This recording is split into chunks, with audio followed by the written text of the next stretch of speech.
आइए आज हम लोग स्टडी करेंगे मेंडल के वंशागत के नियम। Mendel's laws of inheritance.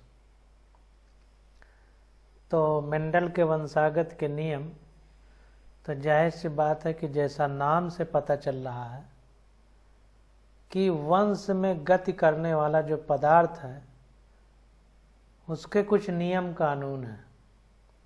तो कुछ मेंडल ने उन नियम कानूनों के बारे में जाना, तो उन्हीं नियमों को हम मेंडल के वंशागत के नियम या लॉज ऑफ इनहेरिटेंस बोलते हैं, मेंडल्स लॉज ऑफ इनहेरिटेंस कहते हैं।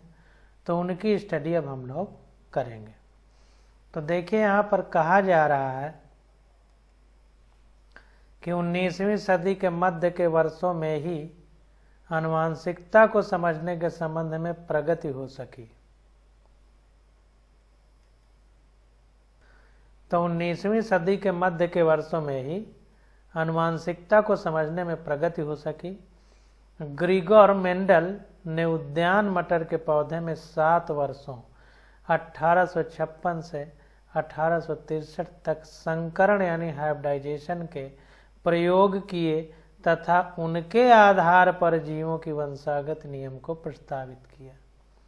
तो ग्रिगर जॉन मेंडल ने उद्यान मटर, ध्यान दीजिए, गार्डन पी, जिसको अंग्रेजी में गार्डन पी बोलते हैं, उद्यान मटर, इस पर प्रयोग किए थे। ध्यान देना है जंगली मटर पर नहीं। ये क्वेश्चन आपसे नीट में पूछा जाएगा। तो कह रहा है कि उद्यान मटर पर 7 वर्षों तक संकरण यानी हाइब्रिडाइजेशन यानी क्रॉस कराया, एक फूल का दूसरे फूल में परागण कराया। तो उसके माध्यम से कुछ नियम जो क्रियाएं हुई, उस क्रियाओं के आधार पर मेंडल ने कुछ नियम प्रस्तावित किए। तो उन्हीं नियमों को हम मेंडल के वंशागत के नियम कहते हैं। सांख्यिकी विश्लेषणों और गणितीय तर्कशास्त्र का जीव विज्ञान की समस्याओं के समाधान हेतु प्रथम उपयोग भी मेंडल द्वारा वंशागत अन्वेषणों के दौरान ही किया गया। तो सांख्यिकी विश्लेषणों और गणितीय तर्कशास्त्र यानी कहने का मतलब है कि जो संख्या है, तो संख्या के आधार पर हम कैसे विश्लेषण करेंगे और गणित यानी मैथमेटिकल कैसे जो है कैलकुलेशन करेंगे, इन सब के बारे में मेंडल को पता था और इसका एप्लीकेशन उन्होंने बायोलॉजी में किया। तो यहाँ पर देखिए कह रहा है कि हिज एक्सपेरिमेंट हैड, यहाँ पर during Mendel's investigation into inheritance patterns it was for the first time that statistical analysis and mathematical logic were applied to problem in biology। यानी बायोलॉजी जीव विज्ञान में सांख्यिकी और गणित दोनों का इस्तेमाल हुआ। ये पहले वैज्ञानिक थे हमारे ग्रिगर जॉन मेंडल, जिन्होंने सांख्यिकी और गणित दोनों का जीव विज्ञान में की समस्याओं के समाधान में उपयोग किया। उनके प्रयोगों में नमूनों की विशाल संख्या ने उनके आंकड़ों की विश्वसनीयता प्रदान की। तो मेंडल ने जब अपने अन्वेषण किए यानी प्रैक्टिकल किए, तो बहुत सारी लार्ज संख्या ली। यहाँ पर देखिए लिखा हुआ है his experiment had a large sampling size which gave greater creativity to the idea that he collected। तो उन्होंने अपने अन्वेषण यानी एक्सपेरिमेंट यानी प्रयोग में बहुत सारी संख्या में मतलब प्रैक्टिकल किए। इस वजह से ये माना गया कि जब हर बार वही तथ्य निकल के सामने आ रहा है तो इसका मतलब है कि वो बात सत्य है। साथ ही उनके परीक्षाधीन पौधों की उत्तरोत्तर पीढ़ियों पर किए गए प्रयोग तथा उनके सफल निष्कर्षों ने सिद्ध किया कि मेंडल के वंशागत नियमों में व्यापकता थी और वे केवल अस्पष्ट विचार नहीं थे। तो एक पीढ़ी नहीं कई पीढ़ियों तक अन्य आने वाले वैज्ञानिकों ने प्रैक्टिकल किए और वही आंकड़े सामने आए जो मेंडल ने बताए। तो इससे उनके किए गए कार्य में अपुष्ट विचार नहीं थे, मतलब कि पुष्टिकरण खुद ही हो गया। अब देखिए आगे कह रहा है कि मेंडल ने मटर के पौधे के उन लक्षणों पर विचार किया जो सर्वथा विपरीतार्थ थे, मतलब अपोजिट लक्षण वाले, अपोजिट कैरेक्टर वाले दो पौधों को उन्होंने चुना। जैसे लंबे या बौने पौधे, तो एक लंबा लिया तो दूसरा बौना लिया, मतलब उल्टे लक्षण वाले। पीला अगर बीज लिया तो दूसरा हरा बीज लिया। इसके कारण उसे वंशागत नियमों का आधारभूत ढांचा तैयार करने में सहायता मिली। तो इससे क्या हुआ कि दो अलग अलग चारित्रिक लक्षण वाले पौधे थे, तो दो अलग चरित्र वाले कैरेक्टर लिए। इससे उन्होंने उसमें क्या हुआ कि जो ढांचा तैयार हुआ नियमों का, उनमें आधारभूत जो है ढांचा तैयार करने में सहायता मिली।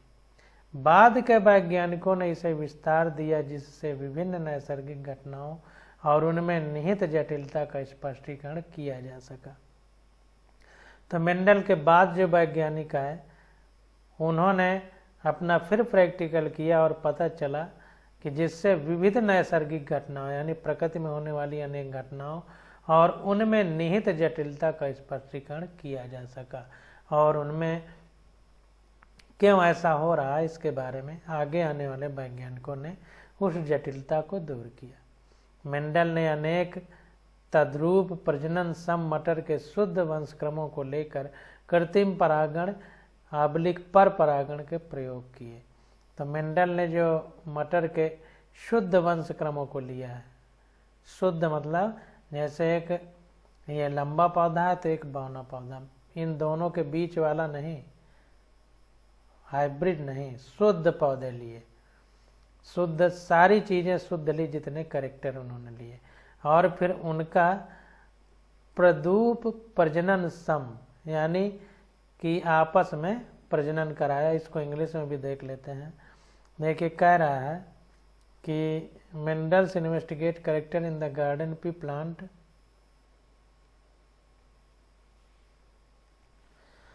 तो मेंडल कंडक्टेड सच एक्सपेरिमेंट आर्टिफिशियल पॉलिनेशन यानी कृत्रिम परागण किया जो मनुष्य के द्वारा, या क्रॉस पॉलिनेशन कराया मतलब एक पौधे का दूसरे पौधे से। Experiment using several true breeding P lines, मतलब सही लक्षण वाले उन्होंने ब्रीडिंग कराई जो शुद्ध पौधे थे उनकी। A true breeding line is one that having undergone continuous self pollination. अब शुद्ध ब्रीडिंग यानी शुद्ध जनन क्षमता वाले पौधे तद्रूप जिनको नाम दिया है वो कैसे प्राप्त होंगे, जब बहुत बार लंबे का ही आपस में सेल्फ पॉलिनेशन यानी स्वपरागण इसी फूल का दूसरे में कराते रहेंगे और हर बार लंबा पौधा ही होगा, तो इसका मतलब ये शुद्ध है। तो इस प्रकार से शुद्ध और अशुद्ध लक्षणों वाले पौधे को हम पहचान लेंगे। तो वही कह रहा है कि तद्रूप प्रजनन सम यानी ट्रू ब्रीडिंग वंशक्रम वो होता है जो कई पीढ़ियों तक परागण स्वपरागण के फलस्वरूप स्थायी विशेषक यानी ट्रेट प्रदर्शित करता है। तो समझ लीजिए कि शुद्ध यानी ट्रू ब्रीडिंग वंशक्रम हम किसे मानेंगे, जिसमें बहुत बार कई पीढ़ियों में स्वपरागण करा करके उसको प्राप्त किया जाए। मेंडल ने मटर की 14 प्रदूप प्रजननी मटर की किस्मों को छांटा, यानी 14 ट्रू ब्रीडिंग करा करके 14 किस्में जो है मेंडल ने छांटा, अर्थात 7 जोड़े विपरीत लक्षणों को लिया। तो 14 ट्रू ब्रीडिंग किस्मों को छांटा, 14 का मतलब कि अगर 7 के दो अलग अलग लक्षणों में बांटें तो 7 जोड़े हमें विपरीत लक्षण मिल जाएंगे। 14 का 7 जोड़ा कह सकते हैं। तो 7 जोड़े विपरीत लक्षण वाली किस्में उन्होंने छांटी। इनमें से एक उदाहरण इस प्रकार है, जैसे कि चिकने या झुर्रीदार बीज, एक पौधे के बीज चिकने हो दूसरे के झुर्रीदार हो, एक पौधे के बीज पीले रंग के हो दूसरे के हरे रंग के, एक पौधे की फली फूली हुई हो दूसरे की सिकुड़ी हुई हो, एक की पत्तियां हरी या फलियां हरी या पीली हों, मतलब एक की फलियां हरी हो दूसरे की पीली, एक लंबा हो तो दूसरा बौना हो। तो इस तरह के कैरेक्टर उन्होंने छांटे। तो तालिका, अब देखें यहाँ पर जो कैरेक्टर उन्होंने छांटा वो यहाँ पर लिखा गया है, तो इसको समझेंगे। तो तने की लंबाई का लक्षण लंबा और बौना लिया, फूल का रंग बैंगनी और सफ़ेद लिया। तने की लंबाई लंबा और बौना मतलब टाल एंड ड्वार्फ, फूल का रंग बैंगनी यानी वायलेट और सफ़ेद। तो जो पहले लिखा है ये डोमिनेंट कैरेक्टर है, और जो बाद में लिखा है वो रिसेसिव है, यानी ये प्रभावी है और ये अप्रभावी है। फूल की स्थिति पहले एक्सियल बाद में टर्मिनल, अक्षीय और अंत। फली का आकार फूला हुआ फिर सिकुड़ा हुआ, सोलन और ये रिंकल्ड। फली का रंग हरा और पीला, बीज का आकार गोल और मुरझाया हुआ यानी राउंडेड और ये रिंकल्ड। बीज का रंग पीला और हरा, पीला डोमिनेंट है, हरा यहाँ पर ध्यान देना है इस जगह फली का रंग हरा डोमिनेंट है, पीला हमारा रिसेसिव है। यहाँ पर देखिए उल्टा हो जाता है बीज के केस में, पीला डोमिनेंट है और हरा रिसेसिव है।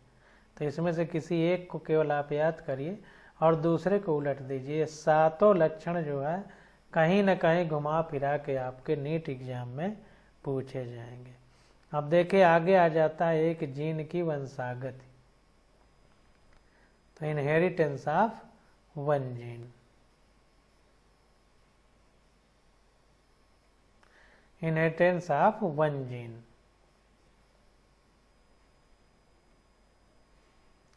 तो यहाँ पर देखिए कह रहा है कि मेंडल ने वंशागत के अध्ययन के लिए एक प्रयोग में मटर के लंबे तथा बौने पौधों का संकरण किया।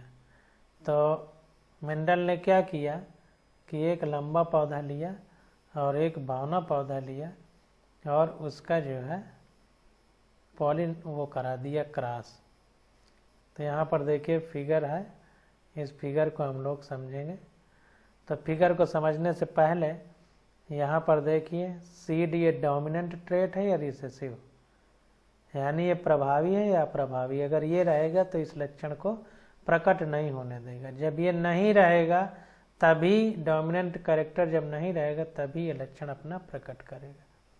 जैसे आप देखे होंगे कि जब शेर नहीं रहेगा तभी जंगल के दूसरे जानवर निकलते हैं, नहीं अपने बिलों में घुसे रहते हैं। तो इसको डोमिनेंट का मतलब शेर समझिए, प्रभाव इसका इतना ज़्यादा है कि ये बिल में घुसा रहेगा, मतलब छुपा रहेगा, लक्षण प्रकट नहीं होगा। तो डोमिनेंट कैरेक्टर ये हैं, round seed, colour yellow seed का, flower colour violet, pod shape full और पॉड कलर ग्रीन, ये सब डोमिनेंट कैरेक्टर हैं। और फ्लावर पोजीशन एक्सियल और प्लांट हाइट टाल, ये हमारे डोमिनेंट कैरेक्टर हैं। और रिसेसिव कैरेक्टर क्या है? सीड शेप रिंकल्ड मतलब झुर्रीदार, seed colour green, flower colour white, pod shape constricted मतलब सिकुड़ी हुई, पॉड कलर येलो और प्लांट ड्वार्फ।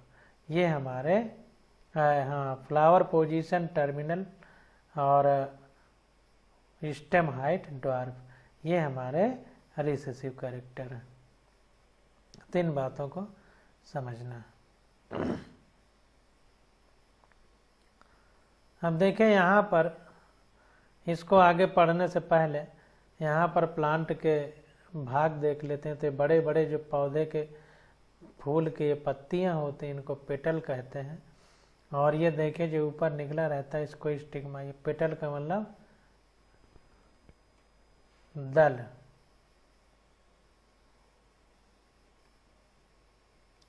पेटल का मतलब दल और स्टिग्मा का मतलब वर्तिकाग्र और स्टाइल का मतलब वर्तिका और परागकोश का मतलब एंथर, पुंकेसर का मतलब एंड्रोजन, पुंकेसर का मतलब स्टैमेन पुंकेसर का मतलब पुरुष वाला, तो स्टैमेन, और स्त्री केसर का मतलब गाइनोसियम होता है, वैसे यहाँ पर कार्पल लिखा है। स्टैमेन और ये स्त्री केसर का मतलब कार्पेल लिखा है वहाँ पर। एंड्रूसियम और गाइनोसियम, हाँ पुंकेसर मतलब यहाँ पर एंड्रूसियम होगा और ये स्त्री केसर मतलब यहाँ पर गाइनोसियम होगा। तो इंग्लिश में जो चीज़ लिखी है हम उसको मानेंगे। यहाँ पर कार्पेल है, यहाँ पर स्टैमेन है। तो ये बनाया गया है, इसका ज़्यादा मतलब नहीं है, मतलब आगे है कि मेंडल ने जो एक्सपेरिमेंट किया उसका क्या मतलब है। तो यहाँ पर देखिए क्या कर रहा है कि ये पौधा है, ये गोला बना के नीचे प्लस लिखा है, तो ये फीमेल का निशान है, फीमेल फ्लावर का। यहाँ पर गोला बना के तीर का निशान लगा, इसका मतलब ये मेल फ्लावर है। ये निशान भी आप लोग समझिए।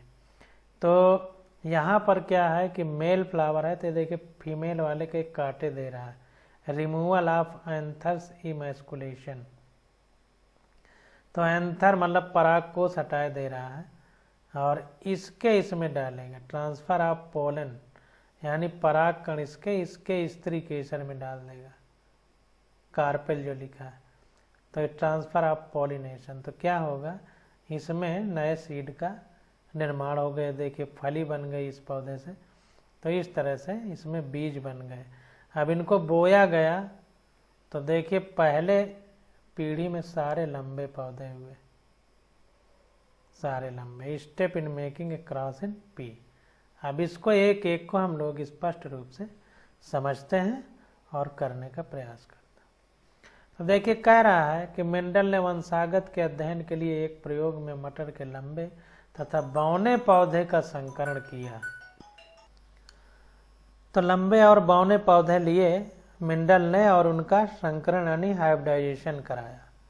जैसा एक कैंची से काट के इसको हटा के इसके परागकण इसमें डाले, इसको संकरण या हाइब्रिडाइजेशन बोलते हैं। इस प्रयोग द्वारा एक जीन का आनुवंशिक अध्ययन किया गया। इस संकरण से उत्पन्न बीजों को उगाकर उन्होंने प्रथम संकर पीढ़ी के पौधे प्राप्त किए। तो ये जो संकरण कराया गया, हाइब्रिडाइजेशन कराया गया, इसको कराने के बाद उन्होंने इस प्रयोग द्वारा एक जीन का आनुवंशिक अध्ययन किया। मतलब ये प्रयोग करा के कैसे पौधे हो रहे हैं इसको स्पष्ट रूप से मेंडल ने समझा और इस संकरण से उत्पन्न बीजों को उगाकर उन्होंने प्रथम संकर पीढ़ी के पौधे प्राप्त किए, जैसे यहाँ पर दिखाया गया। चित्र 4.2 में हम देख रहे हैं। इस पीढ़ी को प्रथम संतत पीढ़ी यानी फिलियल वन प्रोजेनी या F1 भी कहा जाता है। तो जो पहले पीढ़ी के पौधे होंगे इनको F1 पीढ़ी के पौधे कहेंगे या फिलियल प्रोजेनी कहेंगे। मेंडल ने देखा कि F1 पीढ़ी के सभी पौधे लंबे थे, अर्थात अपने लंबे जनक के समान थे, कोई पौधा बौना नहीं था। चित्र 4.3। तो जैसा हम यहाँ पर देख रहे हैं कि सारे पौधे यहाँ पर लंबे हैं। 4.2 में भी दिखाया जा रहा है, यहाँ 4.3 लिखा है, हो सकता है गलती से लिख गया हो। तो कुल मिला के सारे पौधे F1 पीढ़ी यानी फर्स्ट प्रोजेनी फिलियल प्रोजेनी में, फिलियल वन प्रोजेनी में सारे लंबे पौधे उनको मेंडल को मिले। उन्होंने देखा कि F1 में दो में से एक जनक के लक्षणों की ही अभिव्यक्ति होती है, दूसरे जनक के लक्षण प्रकट नहीं होते।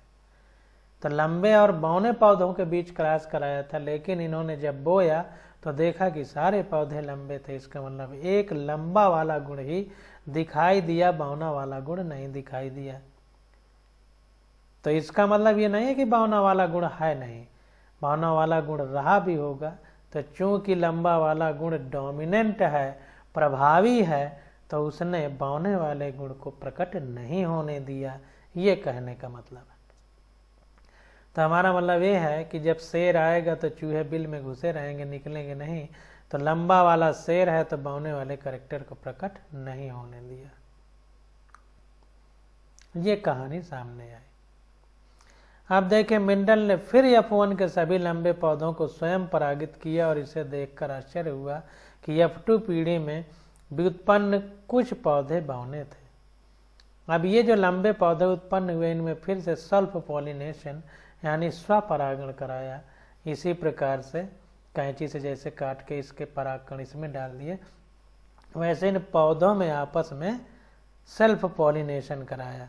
एक पौधे के फूल के निकाल के परागकण दूसरे में डाले और इन्होंने देखा, आश्चर्य ये देखा कि इनमें से कुछ पौधे लंबे थे और कुछ बौने हुए, कुछ पौधे बौने हो गए। जो लक्षण F1 पीढ़ी में नहीं देखा गया वो अब प्रदर्शित हो गया। तो पहले पीढ़ी में देखिए सारे लंबे थे, बौने वाला गुण नहीं आया, लेकिन F2 पीढ़ी में बौने वाले पौधे भी थे, लंबे वाले पौधे भी थे और बौने पौधों का अनुपात कुल F2 पौधों का 25% था, जबकि 75% पौधे लंबे थे। तो ध्यान दीजिए कि 75% पौधे हमारे लंबे हुए और 25% बौने हो गए F2 पीढ़ी में। लंबे और बौनेपन के लक्षण जनकों के समान ही थे और इनमें किसी प्रकार का सम्मिश्रण नहीं था। तो ध्यान दीजिए कि मेंडल ने F1 पीढ़ी में स्वयं परागित कराया, तो इसमें से कुछ पौधे बौने थे और F2 पीढ़ी में लंबे और बौने का अनुपात कितना था? 75% लंबे और 25% बौने थे, ये पाया। और F1 पीढ़ी में सारे लंबे थे, एक भी बौना नहीं था। पर देखा F1 पीढ़ी के सभी पौधे लंबे थे। तो कुल मिलाकर के देखिए यहाँ पर यह निष्कर्ष निकला कि दूसरी पीढ़ी में दोनों कैरेक्टर आए, लंबे वाले भी बौने वाले भी। तो अब इसको देखते हैं। तो कह रहा है और ये भी कह रहा है कि लंबे और बौने के लक्षण जनकों के समान ही थे और इनमें किसी प्रकार का सम्मिश्रण नहीं था। यानी ऐसा नहीं था कि लंबे और बौने न लंबा हो न बौना हो, बीच का पौधा हो जाए, ऐसा नहीं था। लंबे भी थे, बौने भी थे, अर्थात सभी या तो लंबे थे या बौने, मझोले कद के कोई भी नहीं थे। यानी शुद्ध लक्षण थे, मिक्सिंग नहीं हुआ, मिश्रण नहीं हुआ। जिन अन्य विशेषकों का अध्ययन किया उनमें भी इसी प्रकार के परिणाम प्राप्त हुए, अर्थात F1 पीढ़ी में केवल एक ही जनकीय लक्षण प्रकट हुआ, जबकि F2 पीढ़ी में दोनों विशेषक 3:1 के अनुपात में अभिव्यक्त हुए। तो कहने का मतलब जैसे लंबा बौना किया, इसी प्रकार फली का आकार या बीज का रंग, इन सबको करके देखा मेंडल ने और सब में यही 3:1 का अनुपात है। यानी 75% डोमिनेंट वाले कैरेक्टर, प्रभावी वाले 1%, 25% अप्रभावी वाले दूसरी पीढ़ी में प्रकट हुए, जबकि पहली पीढ़ी में सारे जनकीय लक्षण प्रकट हुए जो डोमिनेंट थे। विपरीत विशेषकों में दोनों F1 या F2 स्तर पर किसी प्रकार का सम्मिश्रण नजर नहीं आया। तो जो विपरीत लक्षण के उन्होंने कैरेक्टर लिए उनमें कहीं दूर दूर तक मिक्सचर नजर नहीं आया, सब ओरिजिनल ही था। अब यहाँ पर देखिए ये फिगर बनाया गया है कि जनकीय पौधा है यानी पेरेंट वाला, एक लंबा है एक बौना है, यानी एक टाल है एक ड्वार्फ। अब F1 पीढ़ी में देखिए दोनों लंबे हुए। अब इनमें स्वपरागण कराया इन्हीं में से, तो 3 लंबे हुए एक बौना, यानी 3:1 का अनुपात प्राप्त हुआ F2 पीढ़ी में। एक संकर क्रॉस का आरेखीय निरूपण। तो कुल मिला करके एक हाइब्रिड बनाया जो संकर क्रॉस था, उसका आरेखीय निरूपण यहाँ पर देखने को मिल रहा है कि मतलब इस तरह से आरेख प्रकट हुआ।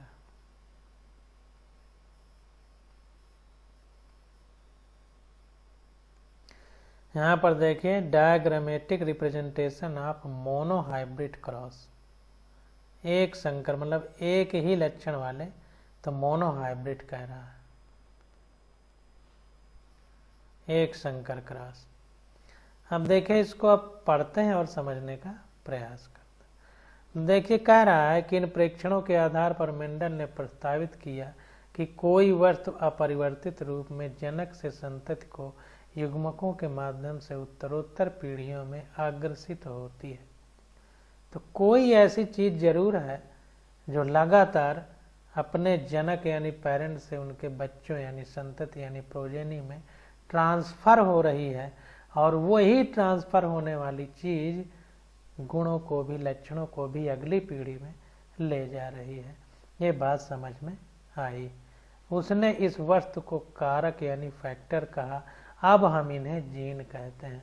तो ध्यान दीजिए कि जिसे हम जीन कहते हैं तो इसी को मेंडल ने फैक्टर कहा था, जो एक पीढ़ी से आगे आने वाली पीढ़ी में लक्षणों को आगे ले जाते हैं पीढ़ी दर पीढ़ी। दूसरे शब्दों में जीन आनुवंशिकता की इकाइयाँ हैं।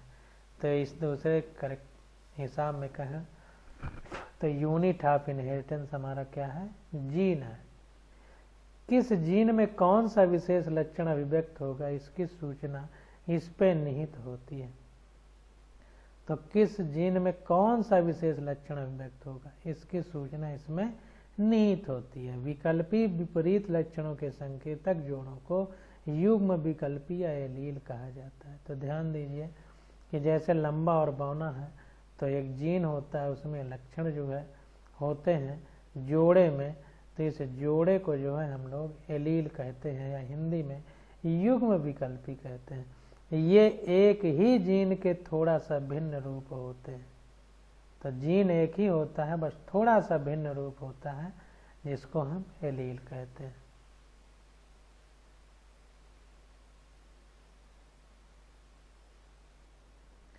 यदि हम प्रत्येक जीन को अक्षरों के प्रतीक दें तो जो लक्षण F1 पीढ़ी में व्यक्त होते हैं उन्हें कैपिटल अक्षर से तथा विपरीत लक्षण की जीन को छोटे अक्षर से व्यक्त किया जाता है। उदाहरण के लिए जैसे ऊंचाई के लक्षण में लंबे के लिए कैपिटल टी, लंबा मतलब टाल, तो कैपिटल टी, और बौने के लिए स्मॉल टी का प्रयोग होगा। तो कैपिटल टी और स्मॉल टी एक दूसरे के युग्म विकल्पी यानी एलील हो जाएंगे। तो एक जीन में थोड़ा सा अंतर होगा, उसी अंतर में एलील होंगे। एक लंबे पौधे के लिए जिम्मेदार होगा, एक छोटे पौधे के लिए, तो इन्हीं को एलील कहते हैं। दूसरे शब्दों में पौधों में ऊंचाई के एलील जोड़े इस प्रकार होंगे। तो अगर हम टाल यानी ऊंचाई की बात करें तो कैपिटल टी हो सकता है, कैपिटल टी स्मॉल टी हो सकता है, या स्मॉल टी हो सकता है। तो कैपिटल टी है तो ये तो लंबा ही होगा, और कैपिटल टी स्मॉल टी है अगर, तो चूंकि कैपिटल टी साथ में है यानी शेर साथ में है, तो ये चूहा नहीं दिखाई देगा, अपने बिल में घुसा रहेगा। यानी कैपिटल टी के होने में अगर स्मॉल टी भी साथ में है तो स्मॉल टी यानी छोटे वाले पौधे का गुण नहीं दिखाई देगा, यानी सारे लंबे ही होंगे। लेकिन अगर ये स्मॉल टी है तो इसमें तो शेर है नहीं, चूहे ही हैं, तो फिर ये बिल से बाहर निकलेंगे, यानी बौना पौधा तैयार होगा। तो वही कह रहा है कि जोड़े इस प्रकार होंगे जैसे कैपिटल टी स्मॉल टी या स्मॉल टी। मेंडल ने यह भी प्रस्तावित किया तदरूप प्रजनन क्षम मटर की लंबी या बौनी प्रजाति में एलील जोड़ा समयुग्मनजी यानी होमोजाइगस क्रमशः टीटी या टीटी होगा। समयुग्मनजी मतलब एक जैसे जाइगोट हो, होमोजाइगस बोलते हैं। होमो मतलब सेम, जाइगस मतलब जाइगोट मतलब एक तरह के। तो जैसे कैपिटल टी एक तरह के हैं, स्मॉल टी एक तरह के हैं। कैपिटल टी या स्मॉल टी को पौधों का जीनोटाइप या जीन प्ररूप और लंबे बौने को फिनोटाइप या दृश्य प्ररूप कहा गया। तो ध्यान दीजिए, बहुत इम्पोर्टेंट बात है कि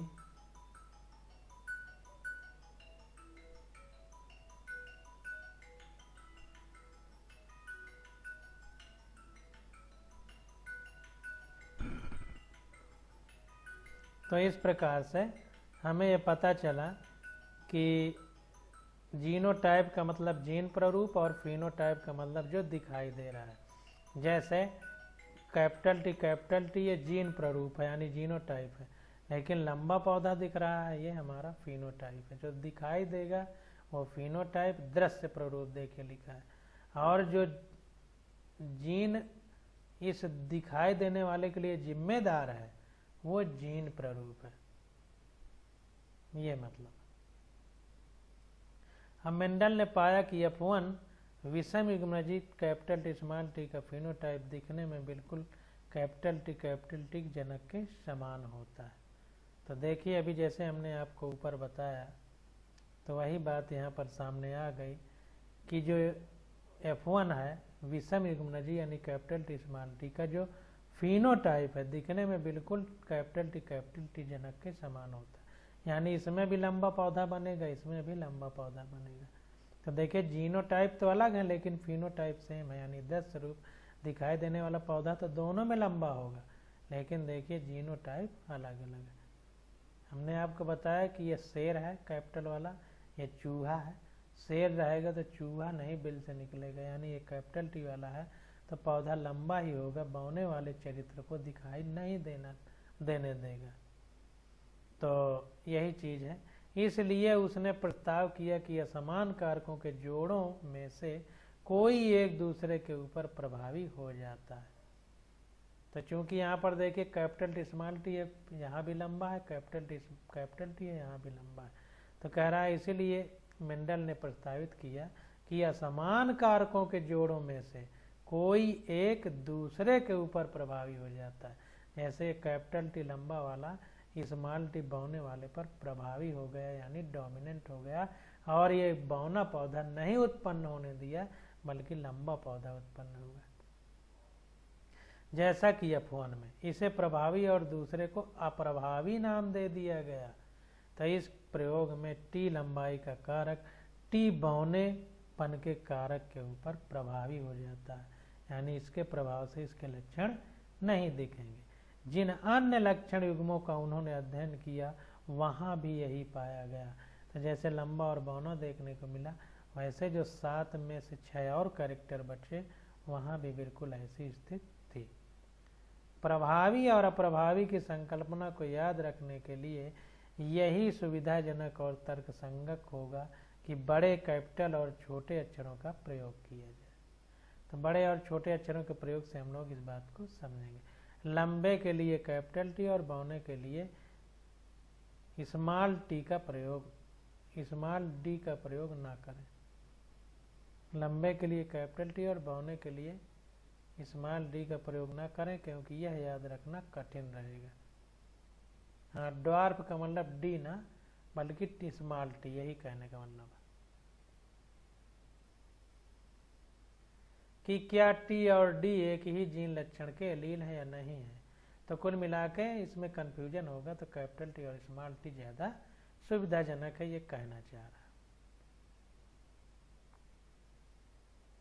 अब देखिए आगे देखते हैं, कह रहा है समयुग्मनजी मामलों में एलील समान हो सकते हैं। समयुग्मनजी मतलब होमोजाइगस में एलील समान हो सकते हैं, जैसे कैपिटल टी और स्मॉल टी। और विषम युग्मनजी यानी हेट्रोजाइगस मामलों में असमान हो सकते हैं, जैसे कैपिटल टी स्मॉल टी, क्योंकि कैपिटल टी स्मॉल टी पौधा एक लक्षण यानी ऊंचाई को नियंत्रित जीन के लिहाज से विषम युग्मनजी है, अतः इसे एकल संकर या मोनोहाइब्रिड कहा जाता है। तो ध्यान दीजिए यहाँ पर कि यहाँ पर देखिए जैसे कैपिटल टी है, स्मॉल टी है, तो शुद्ध है, तो समयुग्मनजी है, समान है। कैपिटल टी है तो कैपिटल टी समान है, स्मॉल टी है तो स्मॉल टी है, समान है, इसलिए इन्हें समयुग्मनजी या होमोजाइगस। यहाँ पर देखिए कैपिटल टी और स्मॉल टी असमान है तो विषम है, तो विषम युग्मनजी, क्योंकि कैपिटल टी स्मॉल टी पौधा एक लक्षण यानी ऊंचाई को नियंत्रित जीन के लिहाज से विषम युग्मनजी है, अतः इसे एकल संकर या मोनोहाइब्रिड कहा जाता है। और कैपिटल टी और स्मॉल टी के बीच के क्रॉस यानी संकर को एकल संकर क्रॉस कहा जाता है, मोनोहाइब्रिड क्रॉस कहा जाता है। तो इस बात को समझना है।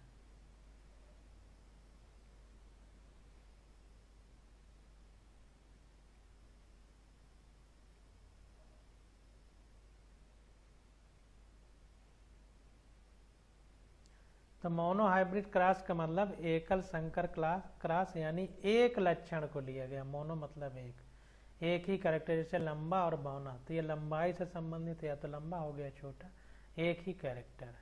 जैसे कलर एक कैरेक्टर होगा, लंबाई एक कैरेक्टर होगी, फली का आकार एक कैरेक्टर होगा, तो एक कैरेक्टर लिया जा रहा है, तो इसलिए इसको मोनोहाइब्रिड क्रॉस कहते हैं।